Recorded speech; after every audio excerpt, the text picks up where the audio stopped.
Welcome to Pixie Hollow, a village brimming with magic, light, and very big ideas. Meet Faye, a young fairy with enough energy to power a lightning bug. Her favorite hobby wasn't actually inventing, it was announcing her inventions. The village loved her show, and they always gave Faye the easy applause she craved. But Barnaby, the old gnome, knew the true cost of public praise. Once the applause faded, so did Faye's motivation. The project was already finished in her mind, leaving only a mess of broken twigs. From the shadows, Barnaby watched her fire burn out.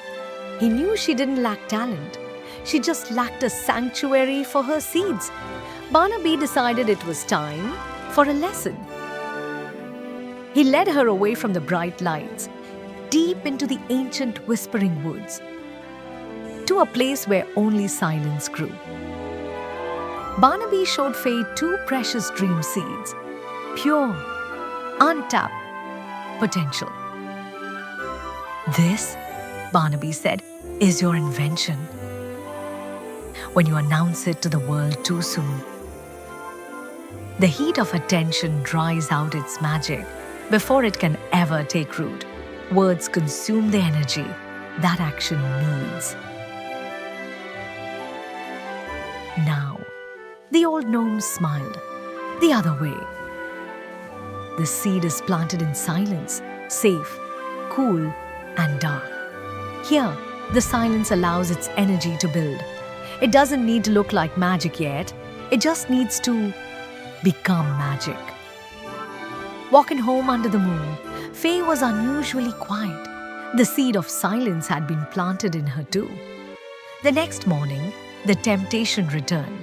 The village square was calling. But Faye stopped. No announcements today. Faye had a seed to bury. She cleared away the clutter of old, broken promises. And she worked in the dark, in the quiet. For days, the village square remained empty. Many wondered where she went. But outside her window, Barnaby listened to the silent rhythm of true creation. And he smiled. The project was no longer a mess of sticks and crayon drawings. It was a masterpiece of quiet engineering.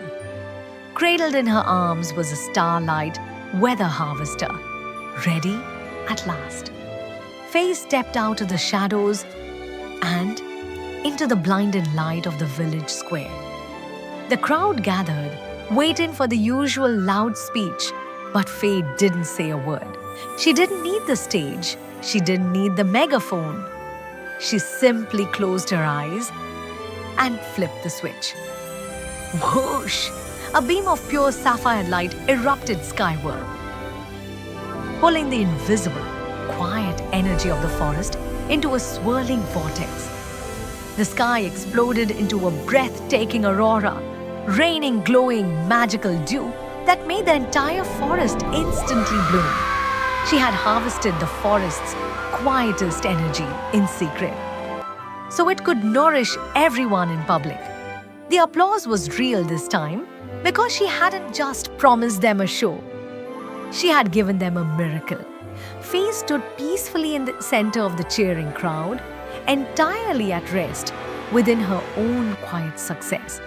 Faye never stood on the village stage again, for she had learned the deepest magic of all.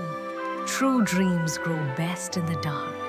Bury them deep, protect them with silence, and let your magic make the noise.